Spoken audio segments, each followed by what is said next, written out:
Welcome to the Wheelbarrow Profits Podcast, where you get multifamily investing made real. Learn from top players in the real estate investment world as they share their secrets with you and discover proven strategies on apartment investing that actually work. To learn more about Wheelbarrow Profits, visit jakeandgino.com, your one-stop shop for everything multifamily. Now to your hosts, Jake and Gino. Hello, everybody. This is Jake Stenziano, host of the Wheelbarrow Profits Podcast, here with my co-host, the family man, proud papa of 6, best-selling author of Wheelbarrow Profits, and multifamily land baron, the OG, Mr. Gino Barbaro. Gino, how's it going?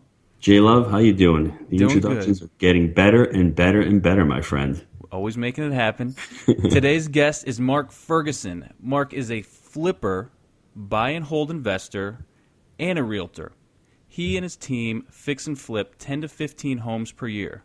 He owns 15 long-term rentals, and they have sold hundreds of single-family residents. He also has a blog, investformore.com, where he helps people become real estate investors. So without further ado, Mark Ferguson, welcome to the show. Hey, thank you for having me. Glad to be here. It is our pleasure. So you do a little bit of everything. What portion of the real estate business are you enjoying the most? Right now, I would say the flipping is the most fun, and the blog is a lot of fun too, just because I like to write and I like to interact with people. What's so attractive about the flipping? What are you really enjoying there? I think I'm addicted to buying houses is my my biggest problem. So whether it's rentals or flipping, I just love finding good deals. I love buying houses where I know I've got a ton of equity in them and I'm going to make a lot of money with them. And flipping is just, it's fun to see a house transform into something new from what you bought it at. Mark, can you just tell us a little bit about your real estate background? Yeah, so I got a degree in finance at the University of Colorado. I graduated, could not find an awesome, amazing job that would let me be their boss right away. So I moved back home, worked with my dad, who'd been an agent since 1978. Wow. I became an agent, decided I'd do that part-time until I found my real career, and that turned into a long-term career. Along the way, he had flipped houses once in a while, so I helped him flip houses. Then around 2007, 2008, I got into the REO and HUD listing business as an agent, and my career took off after that point. I got that kind of set up, rolling well. Then I really started working on our flipping business, got that ramped up. In 2010, I bought my first rental property. And then 2013, my dad bought out the whole business, took over, and started my blog in 2013.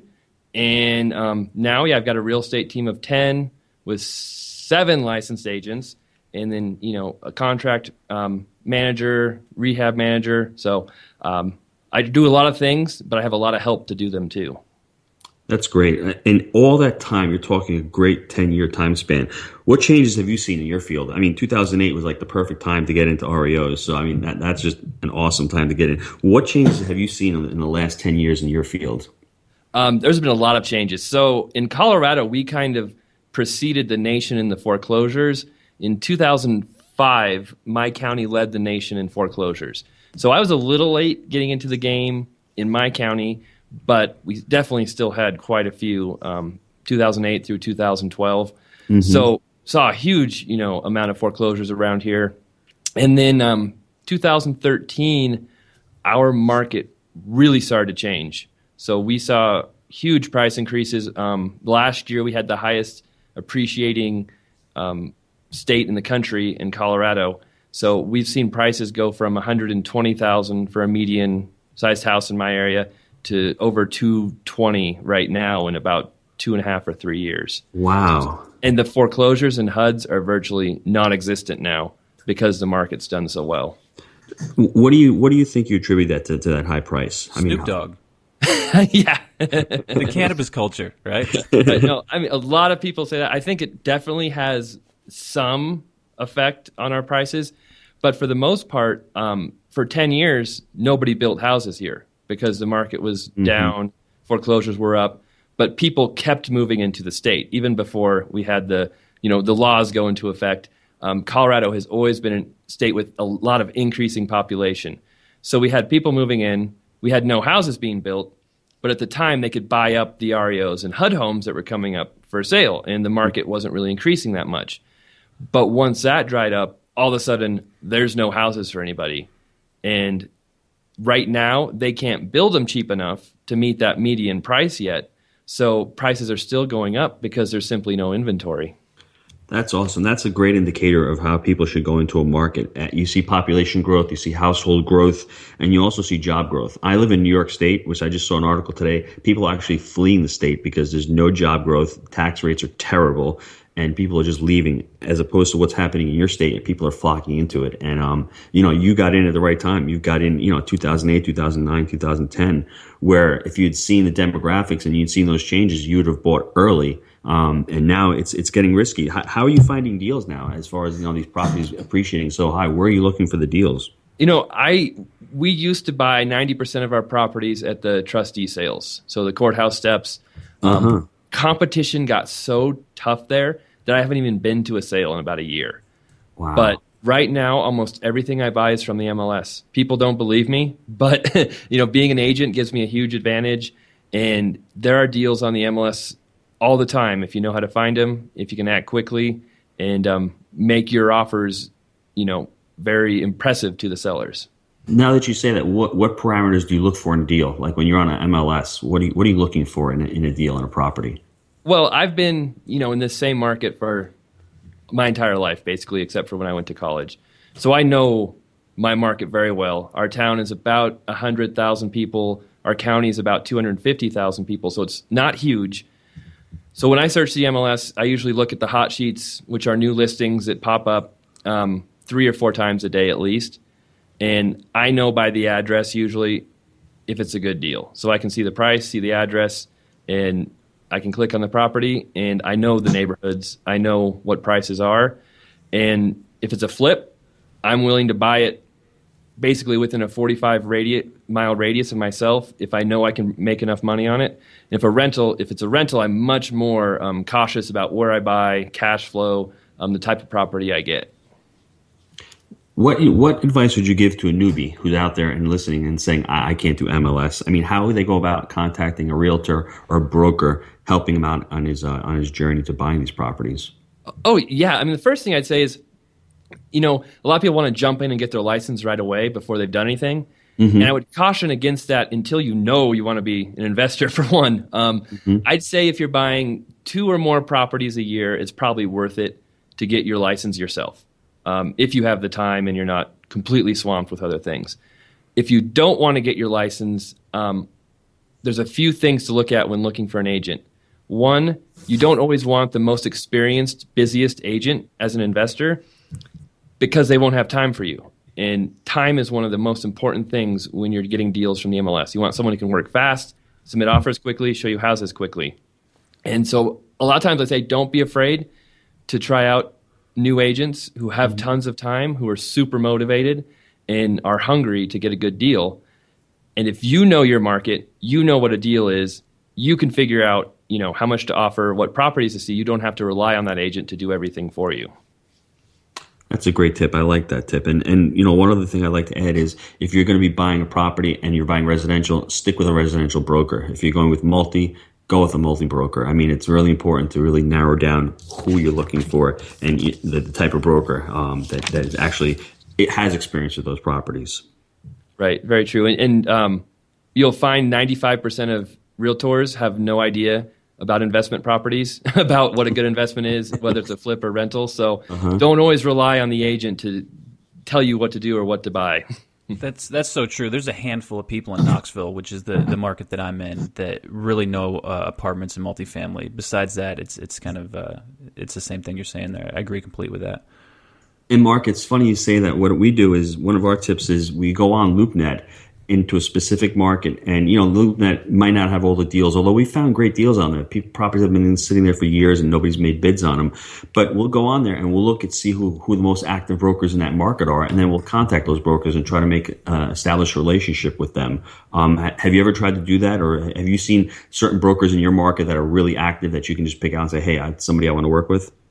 As an agent myself, I personally don't do that too much since I can just do everything Mm-hmm. on my own. Yes. But no, that's a great strategy. Especially, I think there's a big difference between like single family home investing and multifamily home investing Mm-hmm. when you're choosing an agent, because they're two completely different animals. And if you're going with a multi-home commercial type investment, that is a great strategy to find an agent. I think you want someone who's more experienced, unless you are very experienced yourself, because there's so much more going on with the incomes, valuations, with the multifamily commercial property. It sounds like you're really passionate about the business. Let me ask you one question. What do you not like about the real estate business? I have done my best to delegate and have my staff do everything I don't like doing. But paperwork, I hate paperwork. I am not good at details. I'm more of a big picture thinker. I hate the tax side of it. I hate having to do all the accounting. And because when you're self-employed and a real estate investor, your taxes get so much more complicated, especially when you own a lot of properties. So that's the accounting side, the tax side, hiring people, doing payroll, all those things I just despise. They make me cringe and I get anxiety when I even think about them. So I've hired people to handle all that. I don't even think about it. I figure even if I'm losing a little bit of money by not really digging into it, it's worth it for me, for my sanity.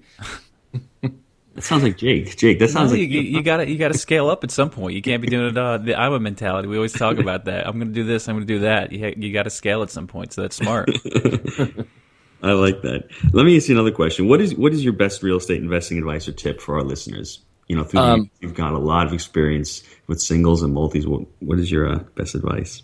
I would say, everyone always says, get educated, educate yourself. So that's obviously part of it. But I think if you're just starting out, you have to take action. So I don't mean you have to go out and buy a house or a property in the next month, but you have to start taking action either by talking to a lender, interviewing real estate agents, talking to other investors in your area.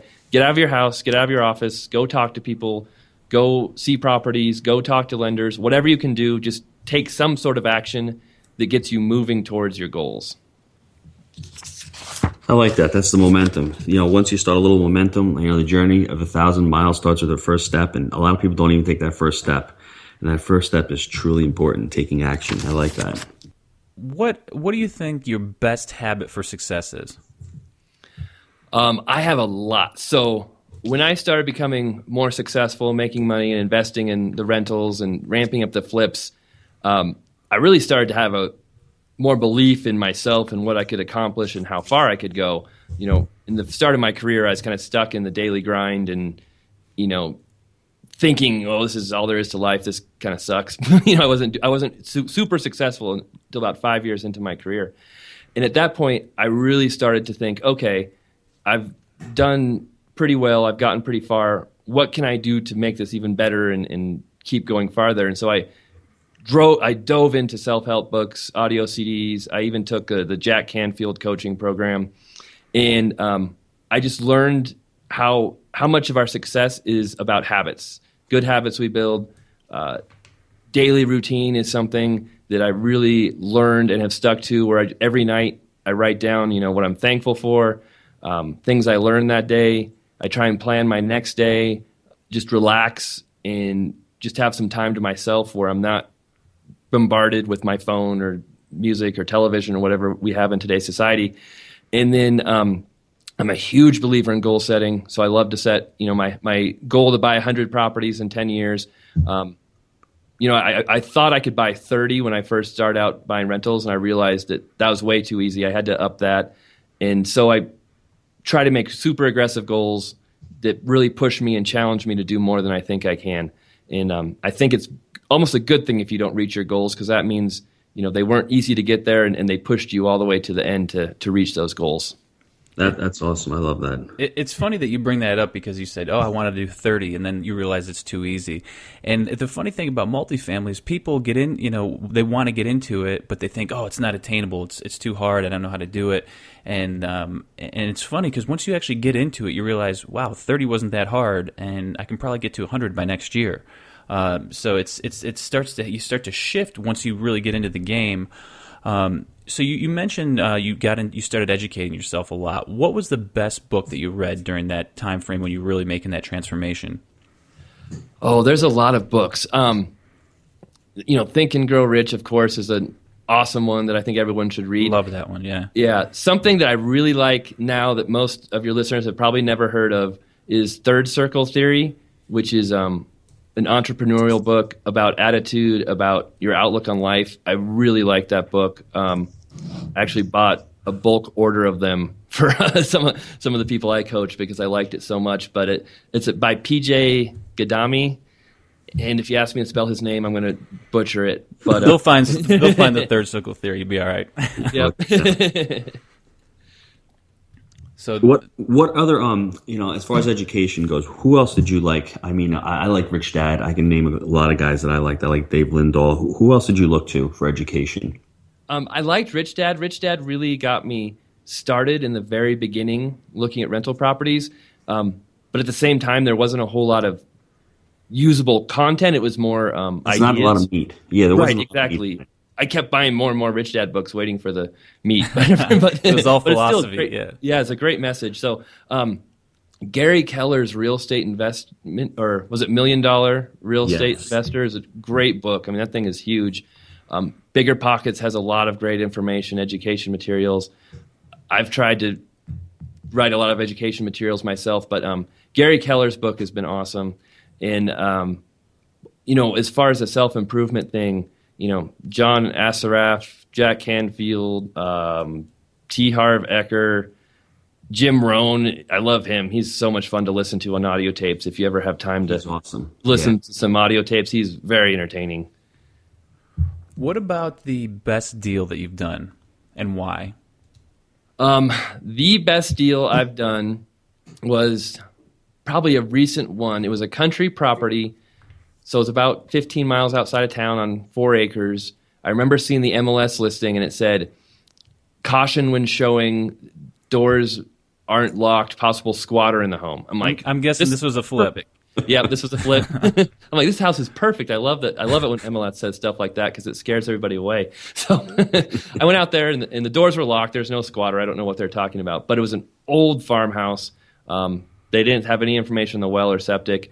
And everybody told me I was absolutely crazy to buy that property. It just had to be scrapped. But I got it for $75,000. It took me a while to get it fixed up because I didn't know if I wanted to try and sell it right away without fixing it up or flip it.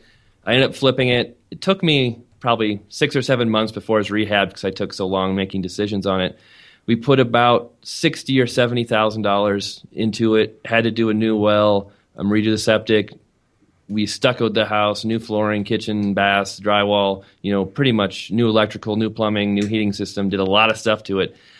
And thanks to some appreciation, but also just the demand for country properties in our area, we sold it for about $250,000. That's awesome. Done. So what you net, 60, 70 on that one? Or? I think it was, I'd have to look at the number. 90? Yeah, it was close to 100, but not quite, I believe. Nice. Yeah, and we've had a couple others where we did close to 100 that were also country properties, and for whatever reason, they scared people away. And I love taking those those kind of profit margins. That's for sure. Most of them don't work out that well. No, that's great though. Jake likes to talk about the best deal, and I'm the pessimist, I guess, of the bunch, and I always like to talk about the worst deal because we always learn most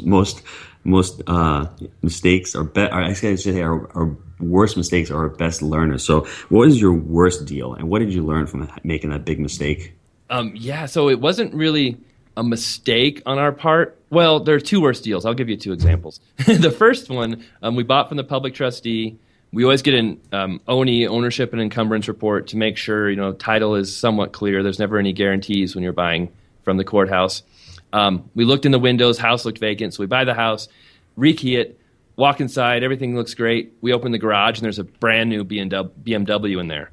And we're like, oh, crap, this is not good. Whatever reason this car is here, it can't be good for us. You can't just keep a BMW, find in a house. It doesn't work that way. So we ended up contacting the previous owners, found them in California, and they informed us they had filed a lawsuit against the bank. It was still their house, and the bank foreclosed wrong. So long story short, they'd filed the lawsuit like the day before the sale, so it didn't show up on the ownership and encumbrance report. It was a completely frivolous lawsuit, had no standing whatsoever. We offered to pay him $5,000, even $10,000 just to go away. They wouldn't do it because they're convinced they're going to get this house for free for some reason. So we had to hire our own lawyers because we weren't involved in the case. It was them versus the bank, but we owned the property. So to speed up the process, we hired our own lawyers. It took a year before the court would. Come on. And they looked at it in about 5 minutes, said, okay, we're throwing it out. There's nothing here. So it took us a year of holding that property and hiring our own lawyers. And we lost money on it because of that. But, I mean, there's really nothing you can do. It just shows the risk of buying at trustee sales without clear title. So that was a fun one. And then another one. Did you get the Beamer at least? No, we did not. Oh, come on, man. No. And another fun one was, this was a big mistake on my part. I decided to buy a flip and do all the work myself on it. So it was an old house. Was this the early days of Mark Ferguson? Yeah, it was 2006. Gotcha. So it was the early days when I had not learned as much as I learned now. I went in there, I replaced all the windows, the doors, the kitchen, painted, did all this stuff myself. It took me like 6 months. It cost more than it would have using a contractor because it took me so long. Had to bring a contractor in anyway to do some of the major stuff I couldn't do. Ended up losing money on that one, and I don't know how much money I lost because I wasn't selling houses. I wasn't looking for new deals. I was just doing that flip. So I learned to never fix houses again myself. Yeah, no kidding. Mark, I want to go back on that. You know, I'd like to see what your time frame and what your strategy is on actually flipping a house. I mean, like you said, like back in 2006, it took you that long. What did you learn from that? I mean, how did you break it down now, and how does your business model work as far as flipping homes and making a profit on them? My model sucks. No, no. I've actually had some really big challenges the last year I'm trying to fix. But back then, it was actually smoother process unless I did the work myself. But we'd usually use contractors. And the reason it was smoother was because we were only doing 1 or 2 at a time at the most. Mm-hmm. Right now, I have 10 flips going. So it brings a lot of challenges with contractors getting work done.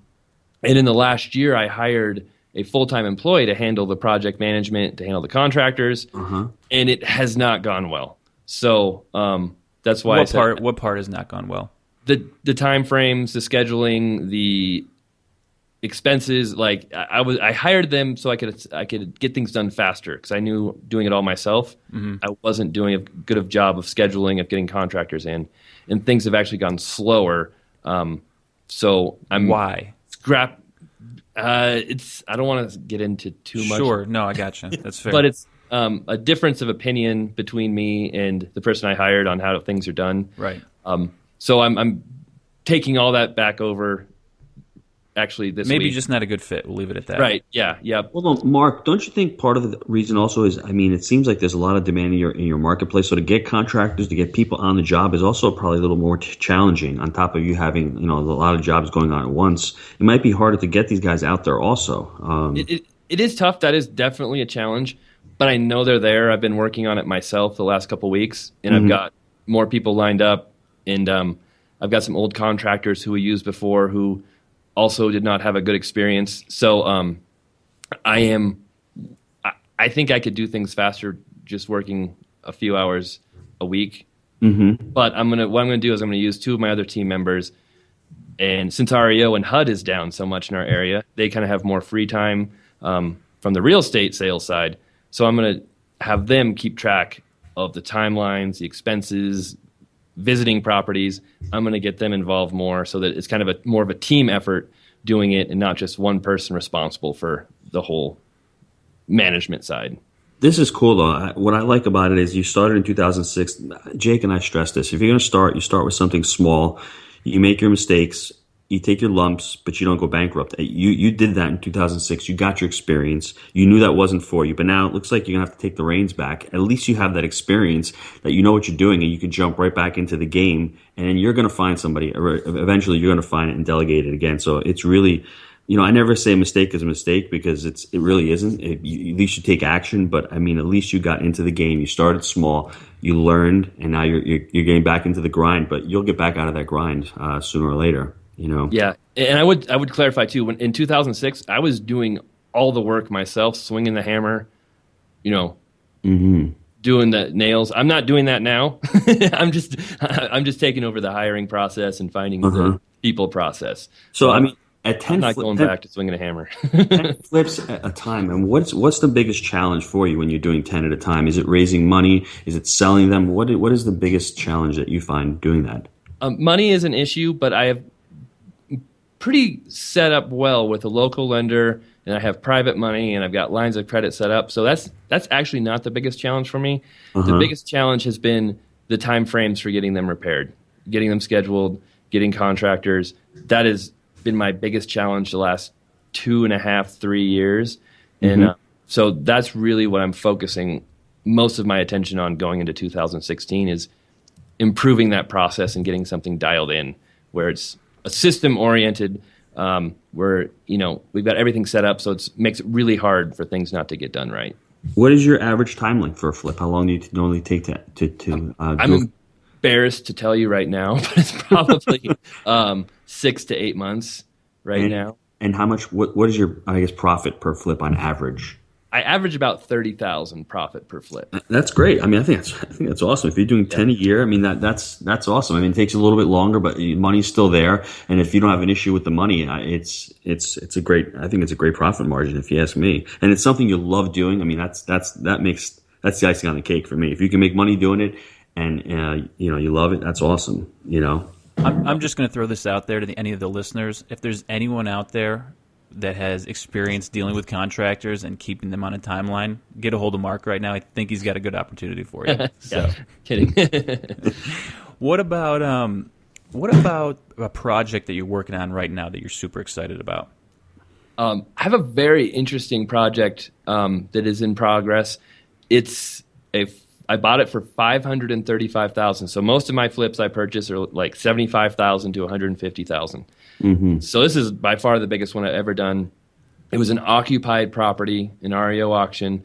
So the reason I got it cheap was because there's a tenant in there, and they've got a long-term lease in place for another year, and there's a lot of legal issues going on that side of it.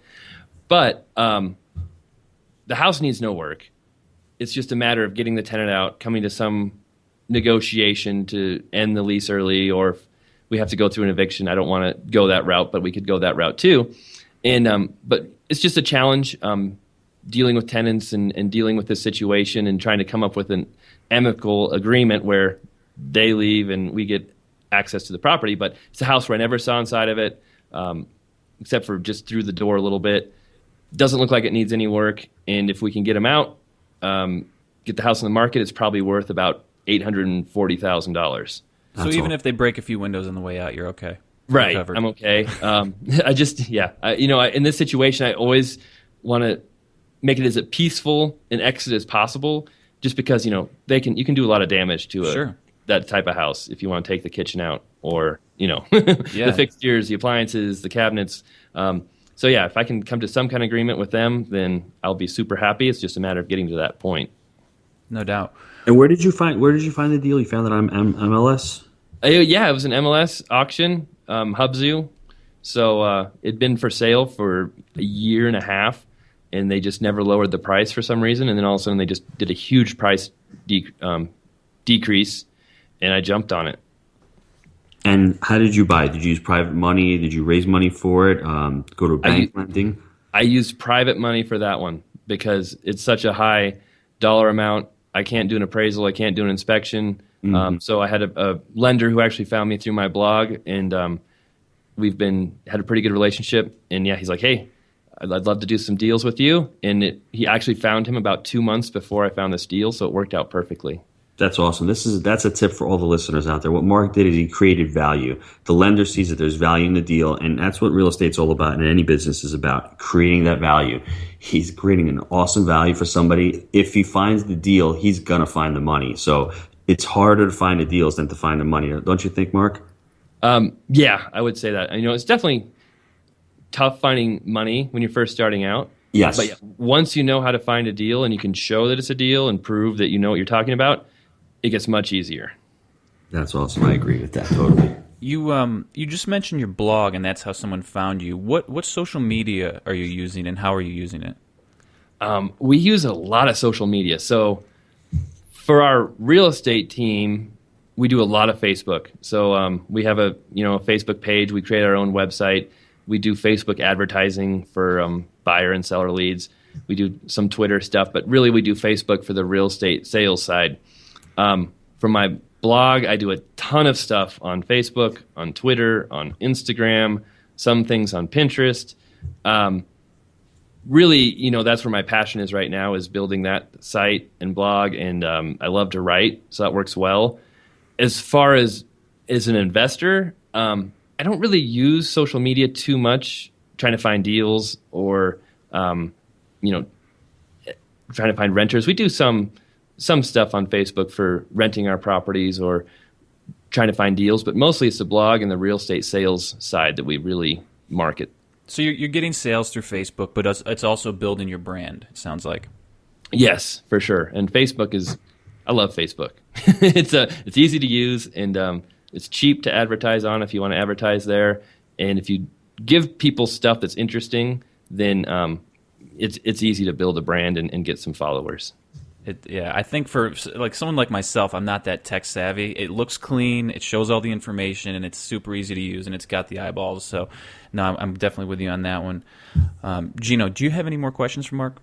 No, the only other thing is he looks like he uses a lot of social media. Are there any websites specifically that you guys like to use? Like you mentioned Hubzu. Is there anyone else that you guys like to use as far as maybe helping people build a website? Or, me and Jake always talk about rentometer.com. We love that site for investors to look at rental rates in a certain market. Do you have any other websites that you like to use? I think Bigger Pockets is a good site with a lot of resources for people. Investability is an interesting site for finding. They kind of use Zillow's feed for properties, but then they have more of an investment side as far as cap rates and cash flow, along with the properties for sale. So that's an interesting site that not many people are familiar with. Rentometer is great. I'm trying to think, simple sites like Bankrate for calculating your mortgage and payments and things like that is awesome. As far as the website goes, I am not tech savvy either. I have my team manager is actually very tech savvy. He does all of it for me. So I can tell you we use Bluehost, and that's about as far as I can go on that. You can get very involved in the website side very quickly. And that's something else I outsource and delegate on the tech side, because that can get very complicated.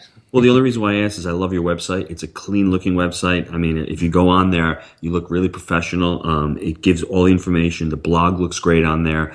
You've got great information on there. People can see what you're about. You list all your properties on there, all your rentals, all your deals. I really like that. That's why I mentioned, the website building. It's a great platform. You have a great platform there.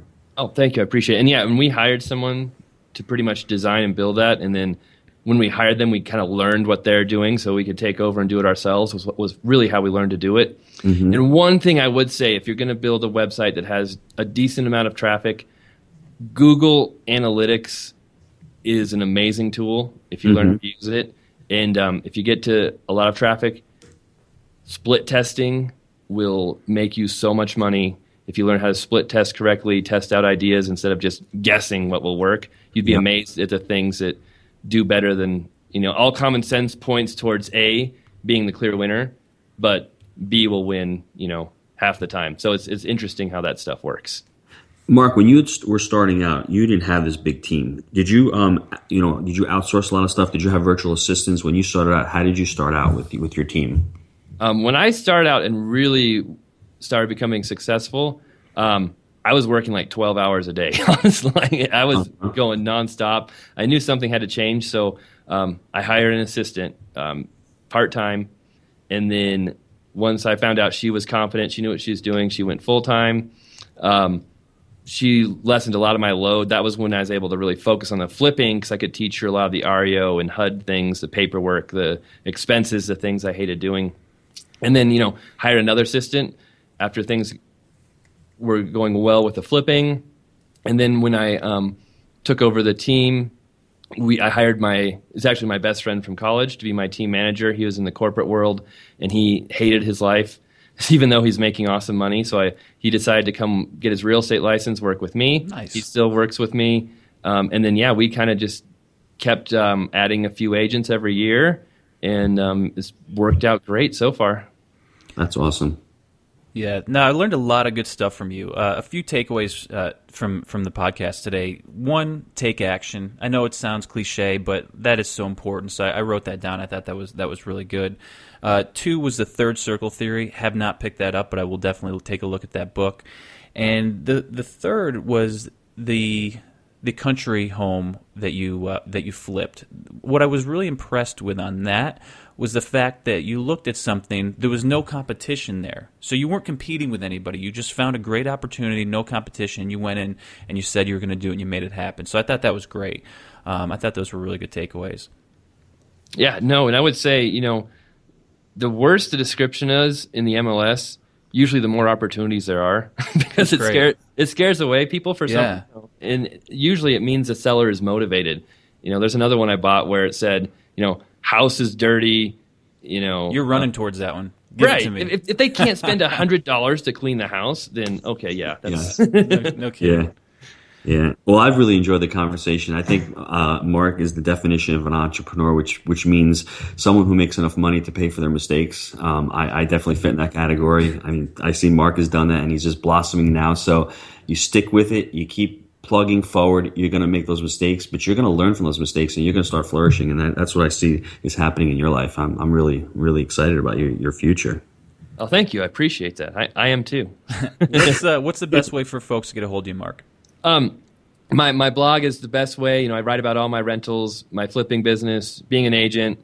We're at about 300,000 views a month, so it's not just a little site. It's that's awesome. Grown pretty significantly. And that's investformore.com, and that's invest, the number 4 spelled out, FOUR, and MORE.com.